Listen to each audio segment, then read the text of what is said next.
Suka mo yung ano, alam na yan. Oh, ito ang family room. Family room. Yung dalawang kwarto yung amo. Ito yung kwarto ni Shara. Sa taas, ano, atik siya. Ilan taas yan? Oo. Yan ang atik niya, amo. Malaki pala kwarto ni Shara.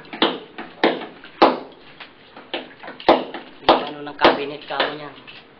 So, atik niya kamo sa taas. Paikot.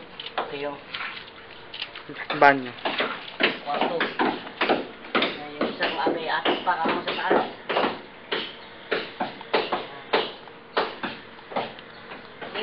Si ate, sukat. Oh, para makita mo, para umami. Oh, ito, ipapakita ko na sa'yo, ano para hindi, nasa plano hindi ko malamang baguhin ko. Hindi na masusunod yun. Hindi na masusunod yung ano, tignan mo Total, mano ng mata mo. Ayan. Hindi ko gayahin, Sila lahat. Sisira yan.